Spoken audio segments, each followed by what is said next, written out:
Hi guys! Welcome and welcome back ulit sa aking kusina at ngayon nga ay mag-share ulit ako sa inyo ng isa na namang summer pang negosyo recipe na napakadaling gawin at hindi matrabaho.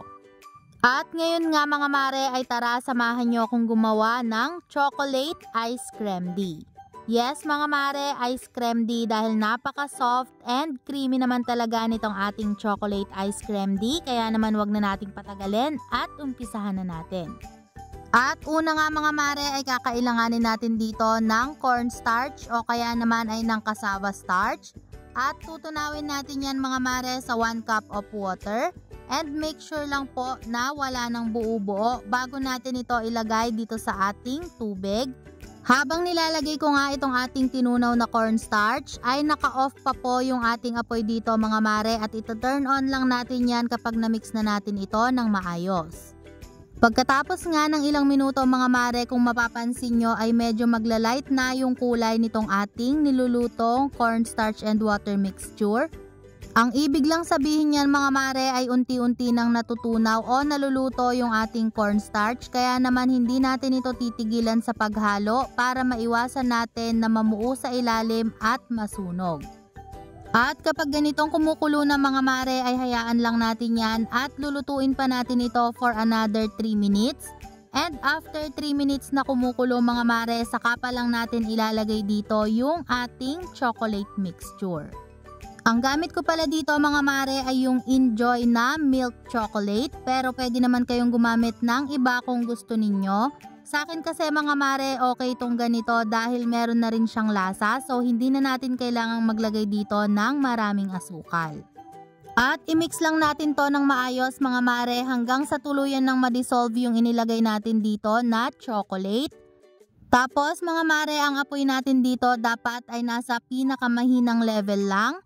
And then kapag tingin nyo po ay wala ng mga buo-buo ay pwede na nating i-add dito yung ating asukal. So mag-a-add pa ako dito mga mare ng 1 cup ng sugar.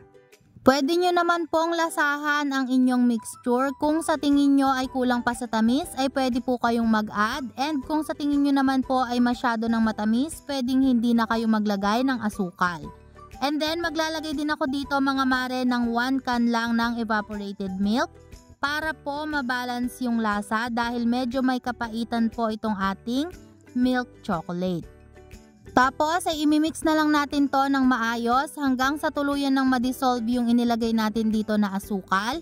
And after nyan mga mare ay pwede na nating i-turn off yung ating apoy at isi-set aside muna natin itong ating ice candy mixture.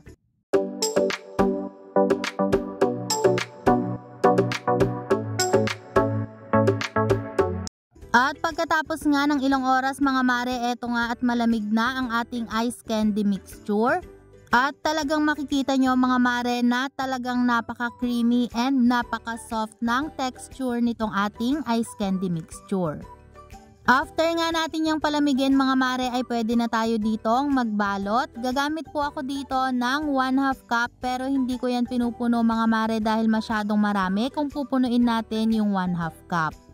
At para po sa mga magtatanong kung anong size ng plastic na ginagamit ko, gumagamit ako dito mga mare ng 2x10 na size ng plastic. And mas maganda mga mare kung gagamit kayo dito ng patok na brand dahil hindi po siya basta-basta nabubutas.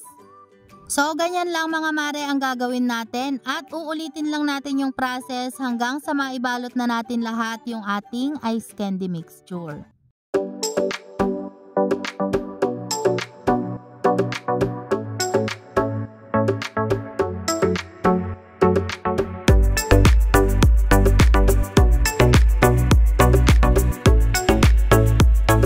At eto na nga mga mare yung ating mga naibalot na ice candy. So ilalagay lang natin ito sa ating freezer overnight.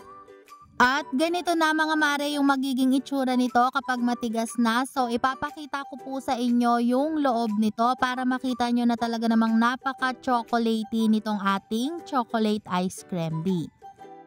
At ganun lang kadali mga mare at meron ka ng napakasarap at napaka-creamy na pang negosyo recipe ngayong summer ang ating chocolate ice candy.